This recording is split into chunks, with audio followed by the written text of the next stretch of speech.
Bonjour et bienvenue dans cette nouvelle vidéo support de formation Excel où nous allons créer un gestionnaire de suivi de créances et de relance client. Il n'est pas toujours évident de suivre les paiements clients, donc cela prend du temps et plus le temps passe, plus votre trésorerie en pâtit. Donc c'est la raison pour laquelle il est indispensable de mettre en place une procédure de relance client et de gestion de créances clients simple et efficace. Comme vous le savez tous, il existe deux types de paiements. Ok, je vous les rappelle. Nous avons le paiement sur facture et les paiements groupés. Les paiements sur facture sont des paiements effectués sur une facture spécifique, donc c'est-à-dire via le numéro de facture, tandis que les paiements groupés sont des paiements effectués sur plusieurs factures. Donc je rappelle que tout paiement effectué sans numéro de facture est considéré comme un paiement groupé. Et c'est cela qui crée beaucoup de problèmes lors de la répartition des règlements sur les différentes factures impayées. Alors, nous allons concevoir pas à pas dans cette vidéo-là un modèle de suivi qui appliquera automatiquement les paiements groupés effectués par le client sans que vous fournissiez un quelconque effort. Donc, vous allez juste saisir les paiements effectués par les différents clients et laisser le modèle calculer automatiquement les soldes impayés. Je vais vous présenter brièvement la base sur laquelle nous allons travailler. Ici, nous avons une base de suivi des factures et de règlement client. De la première colonne B, nous avons date de facture, d'accord. De la colonne C, nous avons le nom du client. La colonne D, nous avons le numéro de facture. De la colonne E, nous avons la date d'émission qui est bien différente de la date de facture. Ensuite, de la colonne F, nous avons le montant facturé. De la colonne G, la date d'échéance est automatiquement calculée à partir de la date d'émission. D'accord. La colonne H, ici, nous allons voir découler les différents montants réglés. De la colonne I, nous avons le reste à payer et la colonne J, nous avons les différentes alertes en cas de paiement, en cas de relance et en cas de facture en cours. Dans la seconde feuille, base règlement, c'est ici que nous allons recevoir tous les différents règlements des clients. Et là, c'est juste une petite base de données clients où nous allons recenser le nom des clients et leur adresse. Alors, prenons par exemple le client Ibrahim Karim, d'accord? Donc, il semblerait avoir 4 factures de la base donnée. Nous avons la facture numéro 1, nous avons la facture numéro 3, la facture numéro 6 et la facture numéro 12. Aucune de ces factures n'a été payée. Nous allons procéder à un petit règlement de ce client-là. Alors, j'ai créé une liste déroulante. Là, vous sélectionnez votre client. Aujourd'hui, nous sommes le 11 décembre 2021 et là, nous allons vérifier le montant de la première facture. Alors, ici, nous avons un montant de 185 000. D'accord. La deuxième facture, nous avons 353 000. La troisième facture, on a 294 000.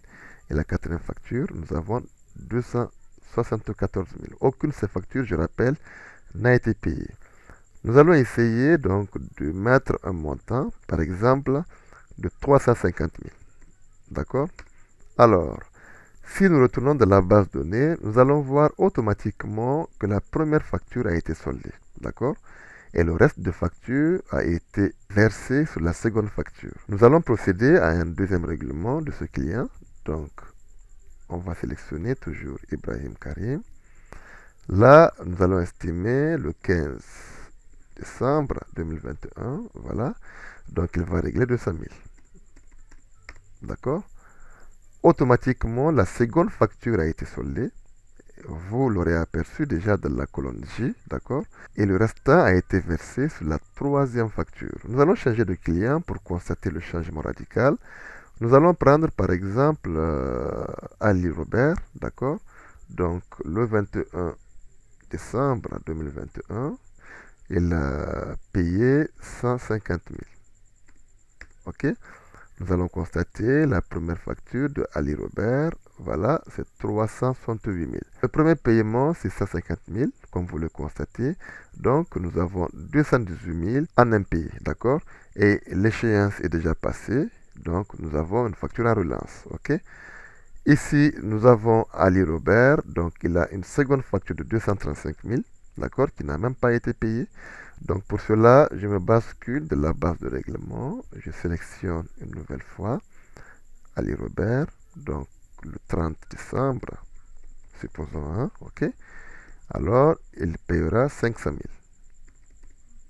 D'accord? Automatiquement, vous allez constater que sur la première facture, elle a été soldée. Ok? Et là, nous avons soldé de la colonne J.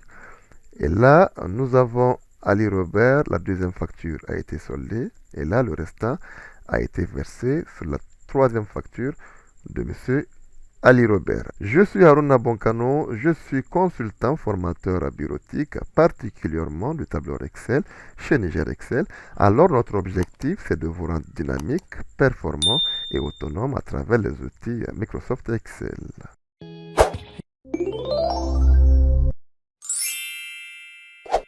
Alors, pour cela, nous allons partir de nouveaux classeurs, d'accord? Donc, je vais afficher la barre de formule ici, là. Premièrement, nous allons chercher la date d'échéance, ok? Donc, nous avons la date d'émission et nous avons les 30 jours d'échéance. Alors, c'est très simple. Pour calculer la date d'échéance, nous allons tout simplement faire date d'émission plus 30, ok?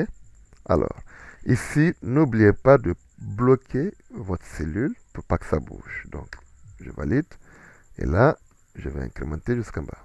Ici, je mettrai une petite formule, donc pour dire tout simplement si cette cellule est égale à du vide, alors tu me donnes du vide, sinon tu m'appliques ma formule. Contrôle entrée, ok? Ok, donc pour le restant à payer, donc nous allons partir de la cellule ici, c'est très simple. Nous allons tout simplement faire le montant facturé moins le montant réglé, ok? Là, je vais tout simplement incrémenter vers le bas. Donc, je vous conseille à vous de prendre une plage conséquente, d'accord? Moi, c'est dans le cadre du tutoriel, donc je prendrai une plage restreinte pour plus de visibilité. Alors là, nous allons attirer de la partie la plus importante. Alors, donc nous allons juste simuler sur un seul nom, par exemple Ibrahim Karim. Donc, il fera un paiement le 11 décembre 2021. La première facture, c'est 185 000. Bon, voilà, je payerai 200 000. Ok, en vrac. Et là, nous allons passer au calcul du montant réglé. Pour cela, nous allons utiliser d'abord la fonction SOMSI. Ok, cette fonction va nous permettre de pouvoir rapatrier tous les paiements. Je dis bien tous les paiements. Par exemple, ici, nous avons Ibrahim Karim. Donc, il a déjà payé 200 000. Ok, ici. S'il payait une seconde fois, par exemple, 300 000, donc cette fonction que nous allons mettre ici va rapatrier la somme totale du règlement de M. Ibrahim. Ok, j'espère que je suis clair. Alors, première étape, somme 6. Là, je vais de la base de règlement. Je sélectionne cette plage-là. Moi, je m'arrête là. Ok. N'oubliez pas de bloquer votre plage pour pas que ça bouge. Ok. Ensuite, il me demande le critère. Le critère, c'est très simple. Je viens dans Follow Invoice. Je sélectionne le nom du client. Voilà, voilà. Là, je ne bloquerai pas parce qu'il fallait que ça bouge vers les lignes. Ensuite, la dernière partie, c'est son plage. Son plage, je retourne dans base règlement. Et là, je sélectionne toute cette partie. N'oubliez aussi pas de bloquer. OK? Là, je valide. Automatiquement, nous avons 200 000. OK? Par Ibrahim Karim. Si j'incrémente, vous allez constater automatiquement que les 200 000 apparaîtront partout où nous avons Ibrahim Karim. D'accord? Si un nouveau règlement a été fait à son nom, par exemple le 13 décembre, ok, 150 000, alors vous aurez constaté de la base Follow Invoice que nous avons 350 000 dans la partie montant réglé. Nous avons franchi une première étape. La seconde étape consisterait tout simplement à pouvoir soustraire les montants qui ont été réglés par rapport à la plage de données que nous aurions choisi. D'accord? Pour cela, je ferai moins. D'accord? Toujours somme ci. Cette fois-ci, nous allons prendre une plage différente de ce que nous avions prise au préalable. Pour cela, je vais prendre une plage figée au niveau de l'entête, donc de C4 à C4. Et n'oubliez pas de bloquer le premier C4 Ensuite, deuxième argument, je veux le critère. Le critère, c'est toujours le nom du Ibrahim. OK. La plage somme, je prends l'entête du montant réglé. H4, H4. Je bloque à nouveau la première référence H4. Et là, je valide. Rien de différent. Pas de problème. Je vais incrémenter et vous aurez tous les autres montants disparaîtront. D'accord? Pourquoi? Je m'explique. Je m'explique. Ici, nous avons soustrait le premier règlement que nous avions fait. D'accord? Mais comme nous avions sélectionné les entêtes, là, ça nous marquerait 0. D'accord? F9 pour visualiser la formule. Je viens sur la deuxième facture de Ibrahim. OK? Et je me mets tout simplement ici, là.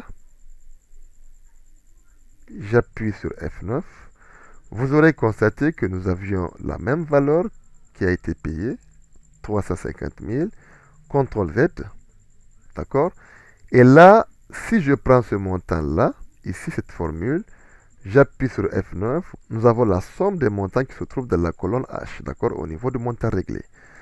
Pour plus visualiser, alors, je clique à ce niveau, et vous allez constater que nous avions une plage de données qui prend à partir de l'entête jusqu'à la dernière cellule où je me trouve. D'accord? Donc là, il fait la somme et au fur et à mesure où il y a un règlement, il fera la somme et il soustrait cette somme-là dans le montant réglé. Alors, ici, notre formule, elle est incomplète parce que au niveau du montant réglé, normalement, nous devrions avoir 185 000. OK? Parce que nous avions réglé plus que la facture première. Donc, et le reste va se découler sur les autres factures. OK? Pour cela, je vais imbriquer une nouvelle fonction très simple que nous utilisons tous les jours, qu'on appelle min, donc le minimum. Alors, trouve-moi le minimum entre ce que nous avions réglé et le montant de la facture. D'accord? Donc ici, nous avons une plage de données. Comme le règlement est supérieur au montant minimum, donc ici, il va me renvoyer le montant minimum. Et vous aurez constaté, une fois que j'aurai incrémenté ici, là, d'accord, j'aurai du vide. Une fois que j'incrémente là, en ce moment, là, il me renvoie le montant minimum qui est le restant du règlement. Alors, ici, nous allons simuler un autre règlement, toujours de Ali, de Ibrahim, autant pour moi, d'accord. Cette fois-ci, ce serait le 31 décembre. Évidemment, c'est une simulation, d'accord. Et là, nous allons prendre 200 000. D'accord? Je n'ai pas vérifié combien ça restait. Automatiquement, vous allez constater ici que le montant de la deuxième facture est soldé. Et là, il renvoie le reliquat sur la troisième facture. D'accord? Nous allons prendre un autre client, par exemple Alexandre Patrice. Donc, nous avons une facture, deux factures, trois factures. La première facture fait combien? Donc, je vais vérifier. 455 000. OK? Alors, pour cela, je me bascule ici, là. Donc, je mets Alexandre. OK?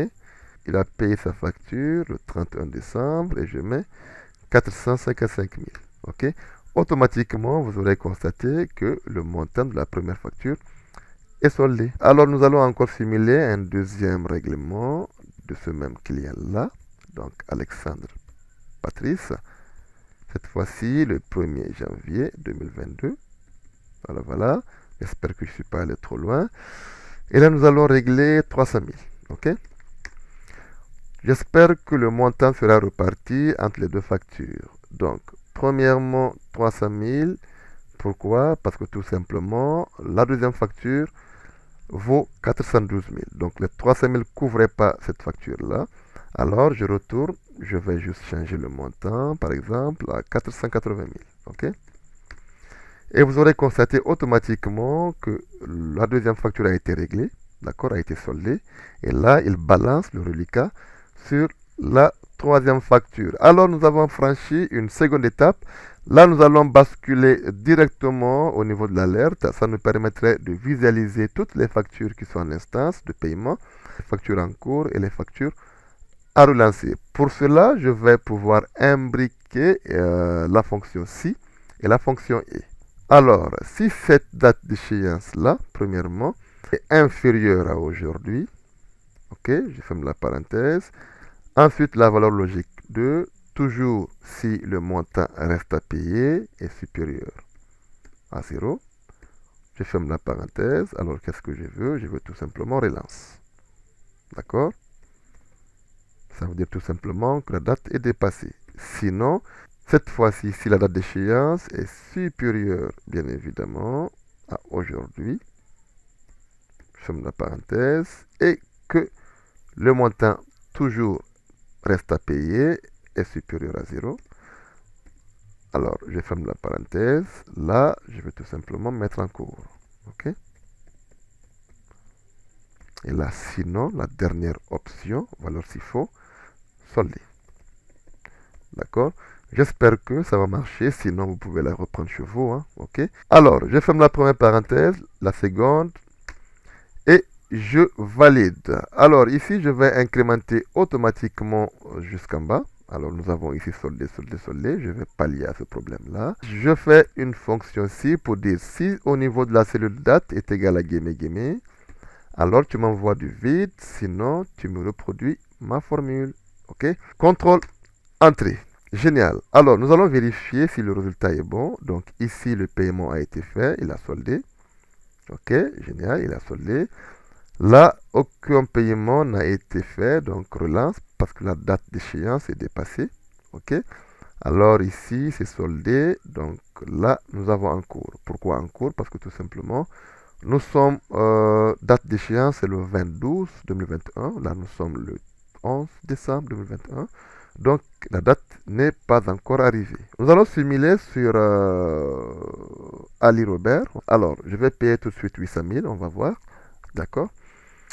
Je prends ici Ali Robert. Voilà, voilà. Donc, le 13 décembre 2021, je prends 800 000. Et nous allons constater automatiquement que toutes les factures, je pense bien, de Ali Robert, la première a été réglée, génial.